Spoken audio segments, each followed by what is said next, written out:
ಸ್ನೇಹಿತರೆ ನಮಸ್ಕಾರ. ನಿಮಗೆಲ್ಲ ಗೊತ್ತಿರೋ ಹಾಗೆ ಇತ್ತೀಚಿನ ದಿನಗಳಲ್ಲಿ ನಮ್ಮ ದೇಶದಲ್ಲಿ ಸಖತ್ ಸುದ್ದಿ ಮಾಡ್ತಾ ಇರೋದು ಮಹಾಕುಂಭಮೇಳ. ದಿನ ಬೆಳಗಾದರೆ ಸಾಕು ಎಲ್ಲ ಸೋಷಿಯಲ್ ಮೀಡಿಯಾ ಪ್ಲಾಟ್ಫಾರ್ಮ್ಗಳಲ್ಲಿ ಮಹಾಕುಂಭಮೇಳದ್ದೇ ಫೋಟೋ ವಿಡಿಯೋಗಳು ಹರಿದಾಡ್ತಾ ಇರ್ತಾವೆ. ಪ್ರಯಾಗ್ರಾಜ್ನ ಪುಣ್ಯಭೂಮಿ ಭಕ್ತಾದಿಗಳನ್ನು ತನ್ನತ್ತ ಕೈ ಬೀಸಿ ಕರೀತಾ ಇದೆ. ಒಂದು ಸಲ ಅಲ್ಲಿಗೆ ಹೋಗಬೇಕು, ಶಾಹಿ ಸ್ನಾನ ಮಾಡಬೇಕು, ನಮ್ಮ ಪಾಪಗಳಿಂದ ಮುಕ್ತಿ ಪಡೆದುಕೊಳ್ಬೇಕು ಅನ್ನೋ ಜನ ಒಂದು ಕಡೆ ಆದರೆ 144 ವರ್ಷಗಳ ಬಳಿಕ ನಡೀತಿರುವ ಈ ಮಹಾಕುಂಭಮೇಳವನ್ನು ತಮ್ಮ ಸೋಷಿಯಲ್ ಮೀಡಿಯಾ ಅನುಯಾಯಿಗಳಿಗೆ ತೋರಿಸಬೇಕು, ಹಾಗೆ ಅಲ್ಲಿ ಧಾವಿಸಿರುವಂತಹ ನಾಗಾ ಸಾಧುಗಳ ಸಂದರ್ಶನ ಮಾಡಬೇಕು ಅಂತ ಹಲವಾರು ಯೂಟ್ಯೂಬರ್ಸ್ಗಳು ಹಾಗೂ ಇತರ ಸೋಷಿಯಲ್ ಮೀಡಿಯಾ ಇನ್ಫ್ಲುಯೆನ್ಸರ್ಗಳು ಮಹಾಕುಂಭಮೇಳಕ್ಕೆ ಹೋಗ್ತಾ ಇದ್ದಾರೆ. ಆದರೆ ಇಷ್ಟೆಲ್ಲ ಸಂಭ್ರಮದ ನಡುವೆ ಶಾಕಿಂಗ್ ಸಂಗತಿ ಒಂದು ಹೊರಬಿದ್ದಿದೆ. ಅದೇನೆಂದರೆ ಉತ್ತರ ಪ್ರದೇಶದ ಪ್ರಯಾಗ್ರಾಜ್ನ ಜಿಲ್ಲಾಡಳಿತದ ದಾಖಲೆಗಳ ಪ್ರಕಾರ 144 ವರ್ಷಗಳ ನಂತರ ನಡೆಯುವ ಮಹಾಕುಂಭಮೇಳ ನಡೆದಿರೋದು 1977ರಲ್ಲಿ. ಇದಕ್ಕೆ ಪುಷ್ಟಿ ನೀಡುವಂತೆ ಒಂದು ಡಾಕ್ಯುಮೆಂಟರಿ ವಿಡಿಯೋವನ್ನು ಕೂಡ ತನ್ನ ವೆಬ್ಸೈಟ್ನಲ್ಲಿ ಬಿಡುಗಡೆ ಮಾಡಿದೆ. ಆ ವಿಡಿಯೋ 1977ರಲ್ಲಿ ನಡೆದಿರುವ ಮಹಾಕುಂಭದ ದೃಶ್ಯಾವಳಿಗಳನ್ನು ಒಳಗೊಂಡಿದ್ದು, ಅದರಲ್ಲಿ 144 ವರ್ಷಗಳ ಬಳಿಕ ನಡೀತಾ ಇರೋ ಮಹಾಕುಂಭಮೇಳವೆಂದು ಸ್ಪಷ್ಟವಾಗಿ ಹೇಳಲಾಗಿದೆ. ಆ ವಿಡಿಯೋನ ತೋರಿಸ್ತೀನಿ ನೋಡಿ. ಅದಕ್ಕಿಂತ ಮುಂಚೆ ನೀವು ನಮ್ಮ ಚಾನಲ್ಗೆ ಹೊಸಬರಾಗಿದ್ದರೆ ದಯವಿಟ್ಟು ಸಬ್ಸ್ಕ್ರೈಬ್ ಮಾಡಿ ಮತ್ತು ಪಕ್ಕದಲ್ಲಿ ಕಾಣುವ ಬೆಲ್ ಬಟನ್ ಅನ್ನು ಪ್ರೆಸ್ ಮಾಡಿ. इस वर्ष प्रयाग में महाकुंभ का महत्व विशेष था, क्योंकि ज्योतिष के अनुसार नक्षत्रों और राशियों का ऐसा संगम 144 साल के बाद लगा था. इस वर्ष प्रयाग में महाकुंभ का महत्व विशेष था.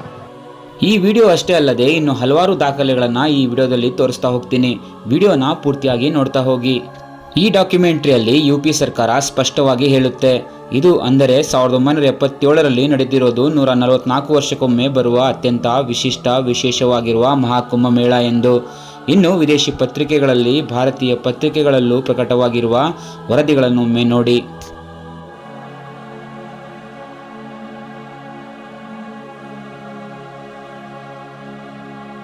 ಇವುಗಳಲ್ಲಿ ಸ್ಪಷ್ಟವಾಗಿ ಬರೆಯಲಾಗಿದೆ, 1977ರಲ್ಲಿ ನಡೆದಿರೋದು 144 ವರ್ಷಕ್ಕೊಮ್ಮೆ ಬರುವ ಮಹಾಕುಂಭಮೇಳ ಅಂತ.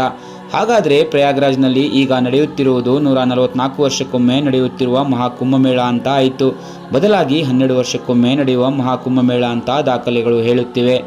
ಹಾಗಾದರೆ ಇಂತಹ ಒಂದು ಮಹಾ ಸುಳ್ಳು ಹೇಳಿದ್ದು ಯಾರು? ಆ ಮೂಲಕ ಹಿಂದೂಗಳ ಭಾವನೆಗಳಿಗೆ ಧಕ್ಕೆ ಕೊಟ್ಟಿದ್ದು ಯಾರು? ಇಂತಹ ಮಹಾ ಸುಳ್ಳು ಹೇಳಿ ಮಹಾ ದುರಂತಕ್ಕೆ ಕಾರಣ ಆಗಿದ್ದು ಯಾರು? ಮಾಧ್ಯಮಗಳ, ಕೇಂದ್ರ ಸರ್ಕಾರನ, ಯುಪಿ ಸರ್ಕಾರನ?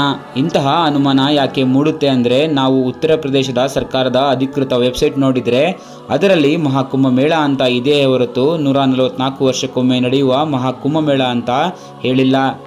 ಅಲ್ಲದೆ ಪ್ರಯಾಗ್ರಾಜ್ನ ಜಿಲ್ಲಾಡಳಿತದ ವೆಬ್ಸೈಟ್ನಲ್ಲೂ ಈ ಮಾಹಿತಿ ಇಲ್ಲ. ಹಾಗಾದರೆ ಮಾಧ್ಯಮದವರೇ ಇಂತಹದೊಂದು ಮಹಾ ಸುಳ್ಳು ಹೇಳಿ ಜನರ ದಾರಿ ತಪ್ಪಿಸಿದ್ರ? ಮಹಾಕುಂಭಮೇಳದ ಬಗ್ಗೆ ಇಲ್ಲ ಸಲ್ಲದ ವರದಿ ಮಾಡಿ ಅದಕ್ಕೆ ಬಣ್ಣ ಕಟ್ಟಿ ಸುದ್ದಿಯನ್ನು ಹರಡಿದ್ರು. ಮಹಾಕುಂಭಮೇಳಕ್ಕೆ ಬಂದ ಹೆಚ್ಚಿನವರು ಮಾಧ್ಯಮಗಳ ವರದಿ ನೋಡಿ ಇದು 144 ವರ್ಷಕ್ಕೊಮ್ಮೆ ಬರುವ ಕುಂಭಮೇಳ ಅಂತಲೇ ಭಾವಿಸಿ ಇಂತಹ ಅದ್ಭುತ ಕ್ಷಣ ತಮ್ಮದಾಗಿಸಿಕೊಳ್ಳಬೇಕು ಅಂತ ಪ್ರಯಾಗ್ರಾಜ್ಗೆ ಧಾವಿಸಿದ್ದಾರೆ. ಇದು ಹಿಂದೂಗಳ ಭಾವನೆಗಳ ಜೊತೆ ಚೆಲ್ಲಾಟ ಆಡಿದ್ದಲ್ವಾ? ಮಾಧ್ಯಮಗಳು ಈ ರೀತಿ ಸುಳ್ಳು ಹೇಳಿದ್ದರ ಹಿಂದೆ ಒಂದು ದೊಡ್ಡ ರಾಜಕೀಯ ಷಡ್ಯಂತ್ರ ಇದೆಯಾ? ಮುಂದಿನ ವರ್ಷ ಉತ್ತರ ಪ್ರದೇಶದಲ್ಲಿ ನಡೆಯುವ ಚುನಾವಣೆಯ ಮೇಲೆ ಕಣ್ಣಿಟ್ಟು ಜನರಿಗೆ ಸುಳ್ಳು ಹೇಳಲಾಯಿತಾ?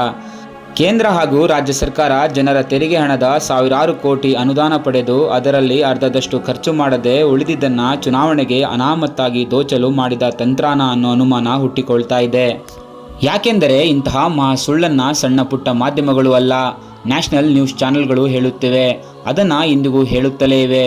ಆದರೆ ಇದನ್ನು ತಡೆಯುವ ಪ್ರಯತ್ನವನ್ನು ಕೇಂದ್ರ ಸರ್ಕಾರವಾಗಲಿ ಯುಪಿ ಸರ್ಕಾರವಾಗಲಿ ಮಾಡುತ್ತಿಲ್ಲ. ಯಾಕೆಂದರೆ ಇವರಿಗೆ ಗೊತ್ತಿದೆ, ಇಂತಹ ಸುಳ್ಳುಗಳನ್ನು ಬಿತ್ತರಿಸುತ್ತಿದೆಯಾ ಅನ್ನೋ ಪ್ರಶ್ನೆ ಜನರನ್ನು ಕಾಡ್ತಾ ಇದೆ. ಅಷ್ಟೇ ಅಲ್ಲದೆ ಮಹಾಕುಂಭಮೇಳದಲ್ಲಿ ನಡೆದ ಕಾಲ್ತುಳಿತದ ಬಗ್ಗೆ ಪ್ರಮುಖ ಮಾಧ್ಯಮಗಳು ಸರಿಯಾಗಿ ವರದಿ ಮಾಡದೆ ಸತ್ಯ ಮುಚ್ಚಿಡುವ ಪ್ರಯತ್ನ ಮಾಡಿವೆ. ಸತ್ಯವನ್ನು ಹುಡುಕಿ ಹೊರಟವರಿಗೆ ಹೆದರಿಸಲಾಗುತ್ತಿದೆ. ಅಷ್ಟೇ ಅಲ್ಲ, ಅಲ್ಲಿ ಸತ್ತವರು ಎಷ್ಟು ಜನ ಎಂಬುದನ್ನು ಯುಪಿ ಸರ್ಕಾರ ಮಾಹಿತಿ ಕೊಡ್ತಾ ಇಲ್ಲ. ಅದು ಏನೇ ಇರಲಿ, ಮಹಾಕುಂಭಮೇಳದಂತಹ ಪ್ರಮುಖ ಧಾರ್ಮಿಕ ಆಚರಣೆಯಲ್ಲಿ ತಂತ್ರ ಕುತಂತ್ರಗಳನ್ನು ಮಾಡುತ್ತಿರುವುದು ನಿಜವಾಗ್ಲೂ ಖಂಡನೀಯ. ಹಿಂದೂಗಳ ಪವಿತ್ರ ಧಾರ್ಮಿಕ ಭಾವನೆಗಳು ರಾಜಕೀಯದ ಸರಕಾಗಬಾರದು. ಈ ರೀತಿ ಧಾರ್ಮಿಕ ಭಾವನೆಗಳನ್ನು ಬಂಡವಾಳ ಮಾಡಿ ರಾಜಕೀಯ ಮಾಡುವವರು ಯಾವತ್ತೂ ಜನರ ನಿಜವಾದ ಹಿತಚಿಂತಕರಾಗಲು ಸಾಧ್ಯವಿಲ್ಲ.